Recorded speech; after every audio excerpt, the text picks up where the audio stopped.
Assalamualaikum warahmatullahi wabarakatuh. Perkenalkan, nama saya Asli Lestari. Saya dari kelas PGSD 20B1 dengan NIM 13200120. Nah, di sini saya akan mereview pelajaran selama 1 semester mata kuliah belajar pembelajaran.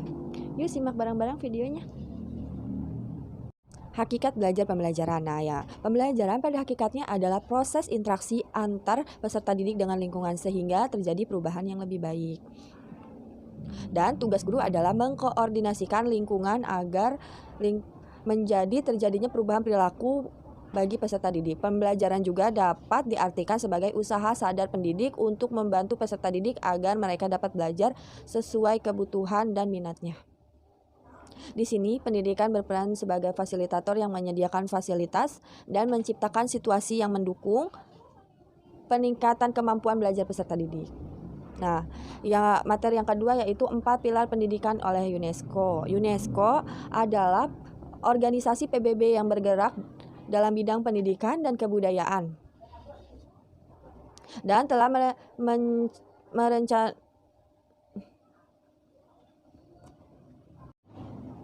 4 pilar pendidikan oleh UNESCO. UNESCO adalah organisasi PBB yang bergerak dalam bidang pendidikan dan kebudayaan. Telah mencenang 4 pilar pendidikan sekarang dan masa depan yang perlu dikembangkan oleh seluruh lembaga pendidikan, khususnya lembaga pendidikan formal. 4 pilar tersebut yaitu learning to know, belajar untuk mengetahui; learning to do, belajar untuk tampil melakukan sesuatu; learning to be, belajar untuk menjadi seseorang; dan learning to live together, belajar untuk menjalani kehidupan bersama. Dalam rangka merealisasikan learning to know, tenaga pendidik seyogianya berfungsi sebagai fasilitator yang dapat menuntun dan mengarahkan para peserta didik dalam memecahkan masalahnya. Nah, terus untuk learning to do akan bisa berjalan jika lembaga pendidikan memfasilitasi fisik dan untuk mengaktualisasikan keterampilan yang dimilikinya serta bakat dan minatnya. Learning to be erat hubungannya dengan bakat dan minat, berkembang fisik dan kejiwaan, tipologi pribadi anak, serta kondisi lingkungannya. Bagi anak yang aktif, proses perkembangan diri akan berjalan bila diberi kesempatan cukup luas untuk berekspresi. Nah, untuk learning to live together, peserta didik sudah harus dibiasakan untuk hidup bersama, saling menghargai, terbuka, memberi, dan menerima. Perlu dikembangkan. Kondisi seperti ini memungkinkan terjadinya proses belajar untuk menjalani kehidupan bersama. Yang selanjutnya materi tentang teori belajar behaviorisme. Menurut Thorndike, belajar adalah proses antara stimulus dan respon. Stimulus adalah apa yang merangsang terjadinya kegiatan belajar seperti pikiran, perasaan, atau hal-hal yang dapat ditangkap melalui alat indera. Sedangkan respon adalah reaksi yang dimunculkan peserta didik ketika belajar, yang dapat pula berupa pikiran, perasaan, atau gerakan tindakan. Jadi perubahan tingkah laku akibat kegiatan belajar dapat berwujud konkret, yaitu yang dapat diamati, atau tidak konkret yang tidak dapat diamati. Menurut Skinner, hubungan antar stimulus dan respon yang terjadi melalui interaksi dengan lingkungannya yang kemudian menimbulkan perubahan tingkah laku. Tidaklah sesederhana yang dikemukakan oleh tokoh-tokoh sebelumnya. Menurutnya, respon yang diterima seorang tidak sesederhana itu, karena stimulus-stimulus yang diberikan akan saling berinteraksi, dan interaksinya antar stimulus itu akan memengaruhi respon yang dihasilkan. Respon yang diberikan ini dimiliki konsekuensi inilah yang nantinya mempengaruhi munculnya perilaku. Nah, yang selanjutnya teori belajar kognitif.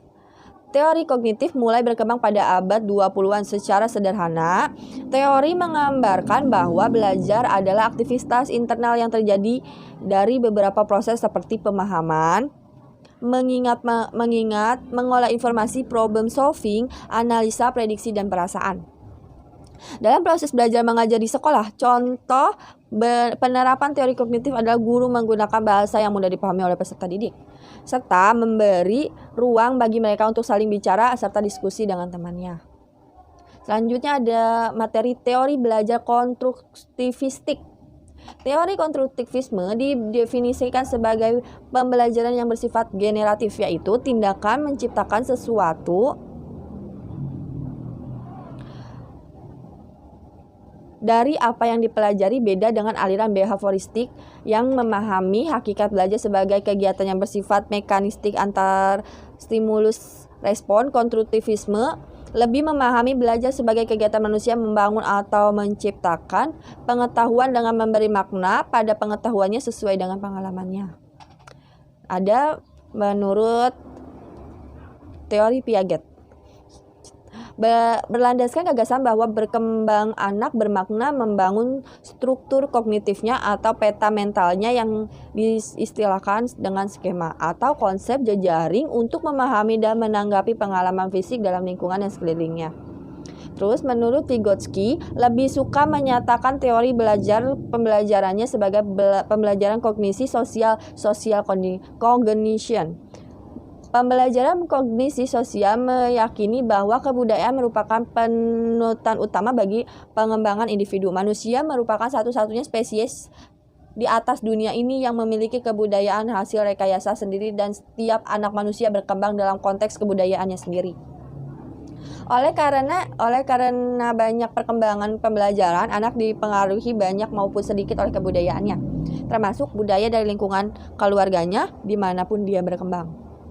Nah, selanjutnya ada teori belajar humanistik. Teori belajar humanistik ialah proses belajar harus berawal pada manusia, individu itu sendiri. Tujuan utama teori humanistik ialah membantu peserta didik untuk mengembangkan dirinya agar individu lebih mengenal diri mereka sendiri untuk menemukan bakatnya. Dalam hal ini, teori ini dianggap berhasil apabila peserta didik memahami lingkungan sekitarnya serta dirinya sendiri. Teori belajar humanistik jika dihubungkan dengan mata pelajaran PKN memiliki hukum dasar yang bertujuan untuk memanusiakan manusia.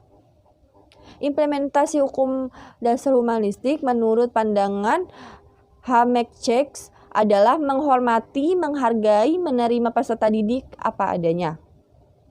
Nah, yang selanjutnya itu ada materi teori pengolahan informasi. Teori-teori mengenai sistem pengolahan informasi yang ada memiliki pandangan yang berbeda-beda dalam hal proses kognitif, namun pada dasarnya teori tersebut memiliki asumsi-asumsi yang sama. Salah satunya adalah pengolahan informasi terjadi dalam tahapan-tahapan yang memisahkan antara penerimaan sebuah stimulus, pemberian sebuah respon. Dari hal tersebut dapat dilogikakan bahwa bentuk informasi atau bagaimana informasi tersebut direpresentasikan secara mental berbeda-beda tergantung pada tahapannya.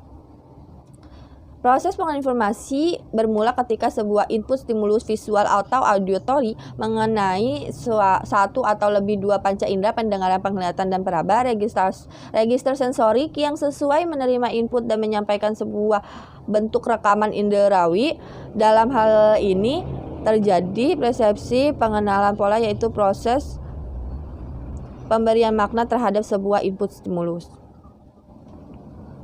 Sensorik mentransfer informasi ke dalam memori jangka pendek yang telah diketahui STM atau Short Term Memory.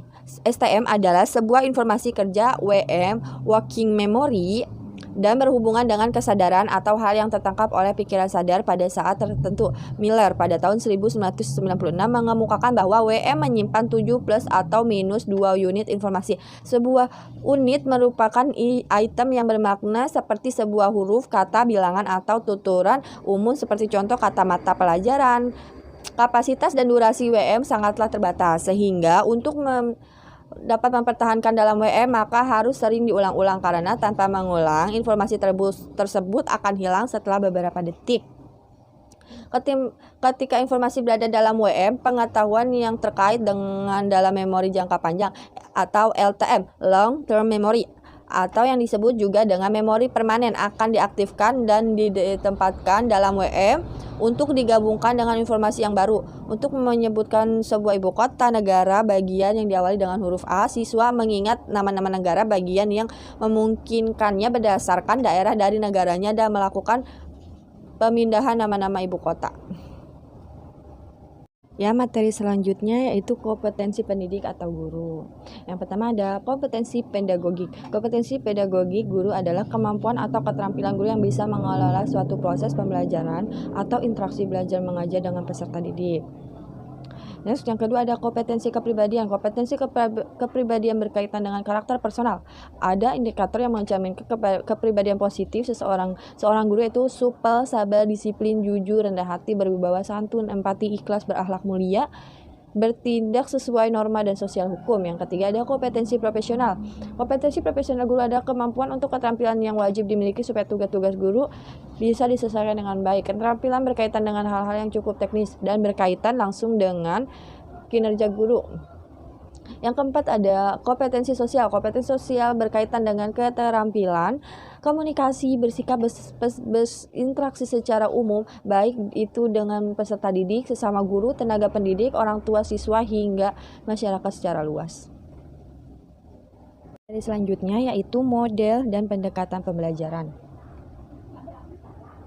Model pembelajaran merupakan bentuk pembelajaran yang tergambar dari awal hingga akhir yang disajikan secara khas oleh guru. Model pembelajaran mencakup suatu pendekatan pembelajaran yang luas dan menyeluruh. Model pembelajaran memiliki fungsi sebagai sarana komunikasi yang penting. Apakah yang dibicarakan tentang mengajar di kelas atau praktek mengawasi siswa?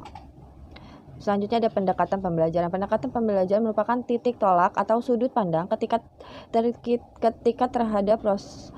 terhadap proses pembelajaran yang di dalamnya mewadahi, menginspirasi, menguatkan, dan melatari metode pembelajaran dengan cangkupan teoritis tertentu. Pendekatan menurut prosesnya menurut Percival dan Ellington pada tahun 1984 meliputi pendekatan yang berorientasi pada guru, pendekatan pembelajaran berorientasi pada peserta didik.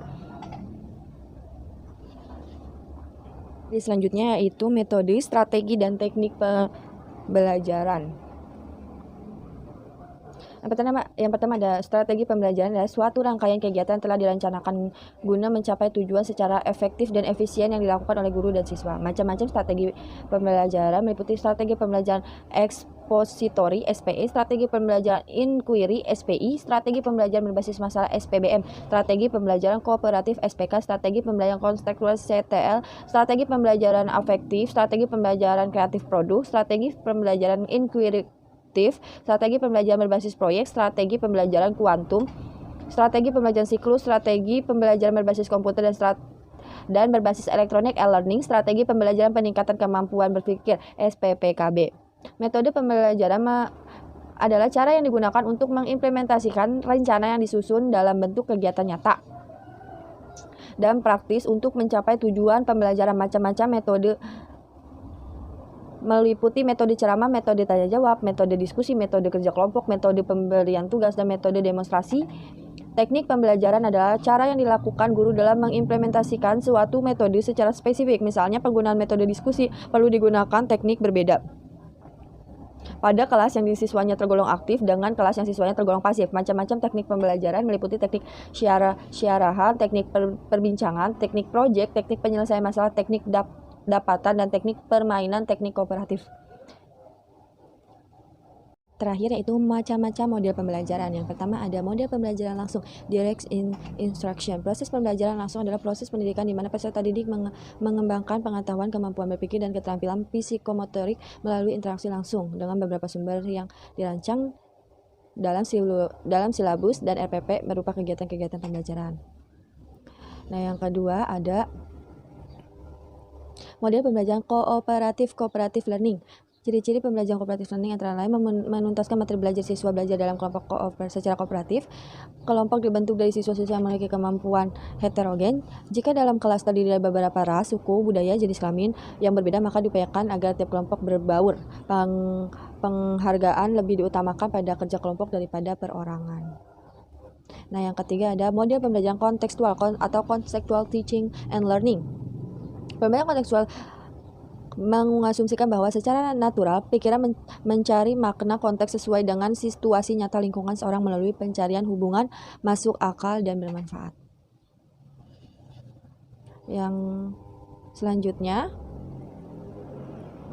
atau yang keempat ada model pembelajaran penemuan terbimbing. Discovery learning adalah proses belajar yang di dalamnya tidak disajikan atau konsep dalam belajar jadi final, tetapi siswa dituntut untuk mengorganisasi sendiri cara belajarnya dalam menemukan konsep. Sebagaimana pendapat Brunner bahwa discovery learning can be defined as the learning that takes place when the student is not presented with subject matter in the final form, but reader is required to organize it himself.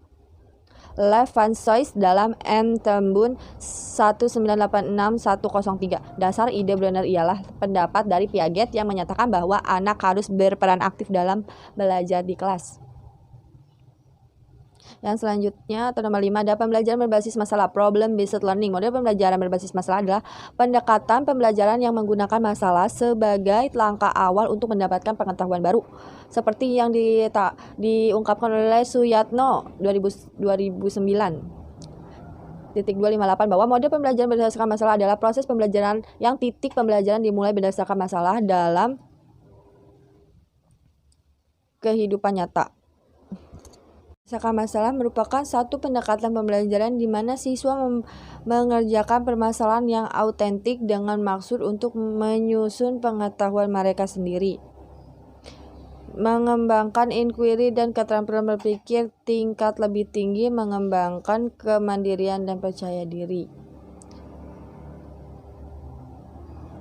Yang keenam ada model pembelajaran berbasis proyek, project based learning. Pembelajaran berbasis proyek adalah metode pembelajaran yang menggunakan proyek atau kegiatan sebagai media.